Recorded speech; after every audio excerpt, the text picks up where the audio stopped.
Guys, and the 2025 Atlantic hurricane season is 2 weeks away. Is the federal government ready? The Trump administration is currently overhauling FEMA, already cutting a third of the staff and still looking to cut $646 million from the agency's budget, threatening slower and less responsive emergency aid.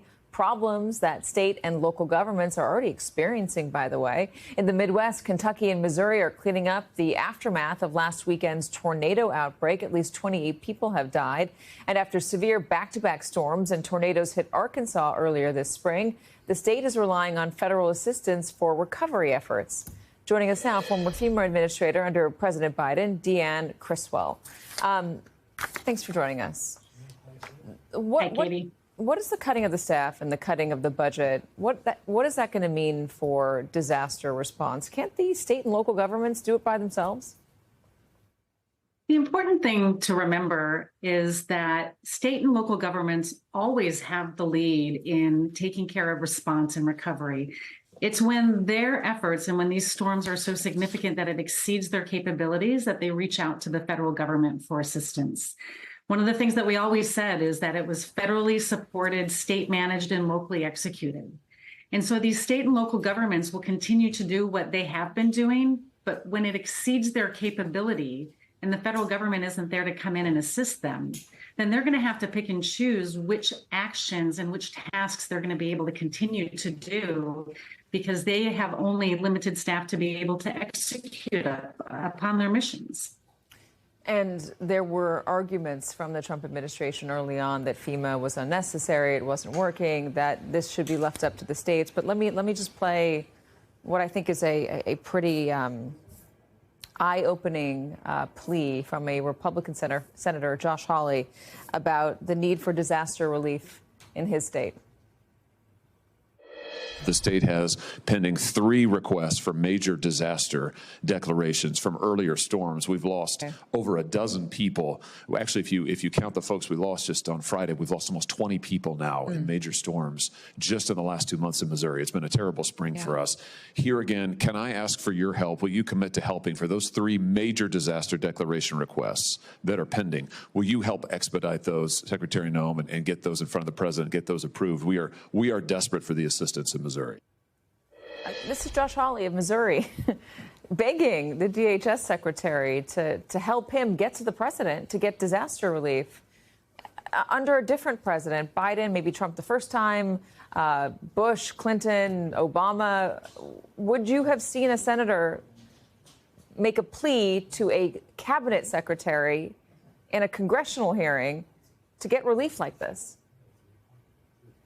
No, what you would have seen, not just in the 4 years that I served, but in all of the past administrations, the first thing that the FEMA administrator does is contact that governor and then typically travels within the first few days when it's so significant, like what we saw in Missouri and Kentucky, to go understand firsthand what the impacts to those communities are. So you can take away some of the bureaucracy and get the process started so these communities can begin their recovery. Time is the most precious commodity that we have, and these types of delays are really going to impact the ability for these communities to start their recovery, if they even have the ability to recover at all. Let me also play this. This is the St. Louis mayor talking about how FEMA has not been on the ground. FEMA has not been on the ground. We do not have confirmed assistance from FEMA at this point. What we need right now is federal assistance. This is where FEMA and the federal government has got to come in and help communities. Our city cannot shoulder this alone. The state of Missouri cannot shoulder this alone. We need partners at the national level, at the federal level, to step up and help.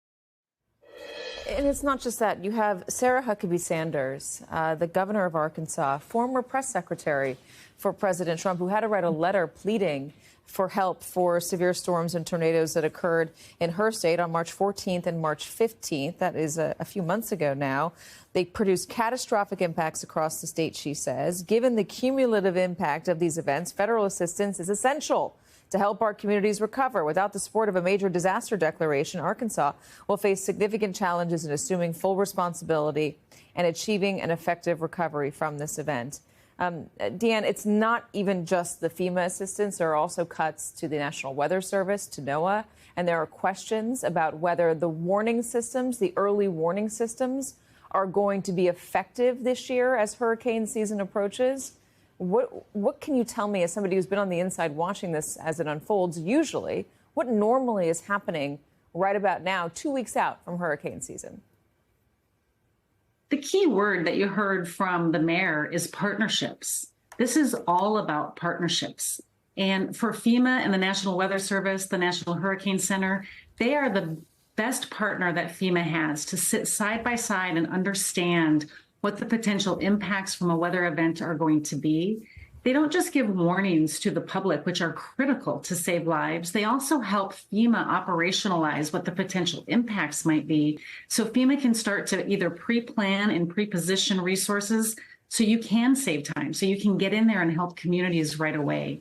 The cuts to the National Weather Service or the National Hurricane Center and the cuts to FEMA are, again, just going to delay the ability to truly understand what the potential threats might be or what the actual impacts are going to be. And then delaying the ability for a community to actually get a presidential disaster declaration is really going to make those poor families in the communities struggle in their process. When you talk about Arkansas, the president did come back and give a presidential disaster declaration, but just for individual assistance, not for public assistance. That's the money that pays for the overtime for all those first responders, for the reimbursement of the cost to remove debris or to repair the damaged infrastructure. That has not been approved yet. And those are the types of funding that these states and these local jurisdictions don't have the budgets for based on the way the system worked in the past.